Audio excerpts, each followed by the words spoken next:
worked with the police and instructed them to do everything that they could to make sure that the protesters were able to exercise their right to free speech. It's a very delicate balancing act, because while we tried to make sure that they were protected from the cars and the other things that were going on, we also gave those who wished to destroy space to do that as well. She didn't say that. Remember, what you just heard, she didn't say. The day after she said this, she went on TV and said, "Network, everybody's misquoting me. I didn't say that." She said it. And she also called the protester or the rioters thugs, which she's now apologized for.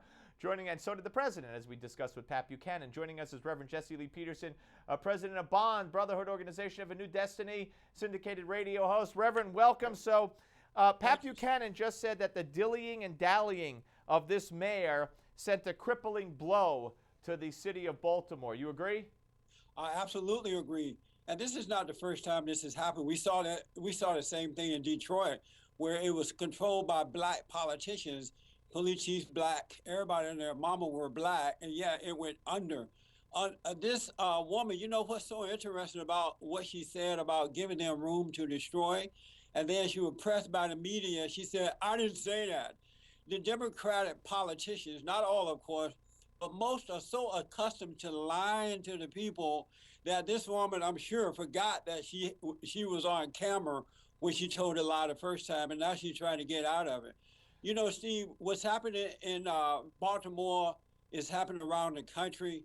Barack Obama said that the police officers should examine their hearts or something like that.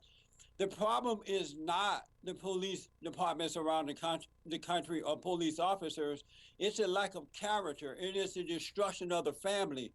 And until Black Americans take full responsibility for their own lives, this is only going to get worse. I hate to say, but I see that this summer is going to be a long, hot summer, because Obama said that this is a crisis, that police officers are attacking Black Americans, and blacks are angry. And when you're angry, Steve, it is easy to believe a lie. And when you believe that lie, it controls you. And we're going to see more and more police officers attacked by these angry black folks in this country today. And I am sorry to say that. Well, what about making the Bloods and the Crips into heroes? Oh, they came together and they want to work together. I mean, it's the same mentality of let these people who want to destroy. It's the same mentality, and we'll hopefully get to Hillary in a second, of, we have to end mass incarceration. What are we making this, a criminal-friendly nation? Well, you know what it is. Barack Obama believes in the redistribution of wealth. He believes in the redistribution of power. And so if he can keep these blacks angry and under his control by stroking them, they're going to bring the chaos. And once the chaos comes, then Barack Obama, as he said in his speech, he can federalize the police departments around the country so that he can redistribute the power and wealth. And that's what this is all about. He's pulling their string by stroking their egos and making them feel good about being wrong for his own personal gain. Let me ask you why it's okay for people to call whites crackers, and then I hear, not all blacks, but I hear, the usual suspects defending the use of that term, and for one black to call another black the N-word, which whatever they want to do, I have no say in that. I don't care.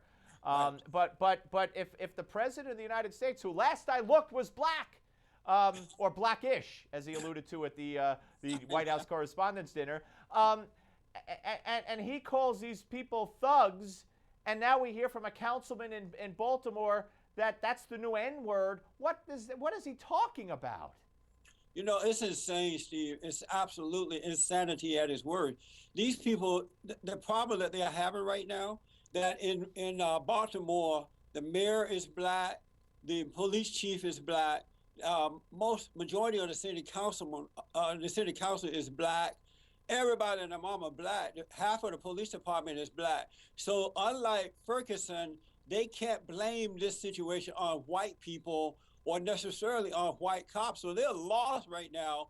They really don't know how to deal with this issue, especially the media. It's funny to see it because how do you criticize black people, black liberals, and black Democrats? So they're at a loss right now. Well, you're going to hear and see some insane things said and done. Well, let me ask you. Pat Buchanan said the question is the Department of Justice going to go now and send investigators to investigate Baltimore the way they did Ferguson? And based on what you just said about the makeup of the city, I would bet the answer is going to be N-O.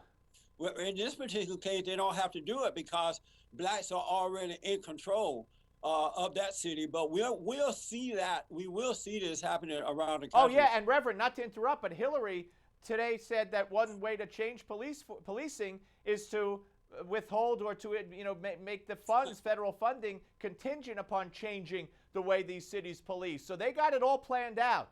And the inmates will be running the asylum like New York City under David Dinkins, and that's a very scary thought. Thank you, Reverend. Always great to talk to you, sir. Thank you, my friend. Thanks for having me on. Reverend Jesse Lee Peterson, ladies and gentlemen. Up next, it's the Malzberg panel. You're not going to want to miss it, I promise you. But first, we brought back our viewer call-in segment here on the Steve Malzberg Show. If you want to talk to me, you have to reach out to us first to set this up in advance. So here's what you do. Send us an email to callsteve@newsmax.com. That's callsteve@newsmax.com. You have to include your name and how we could reach you during the day because this has to be set up in advance. It's not like, talk radio where you could just pick up the phone and call in while we're doing it. So call Steve@newsmax.com. Do it now. Reach out to us because we want to hear from you. The panel's next. Don't go away.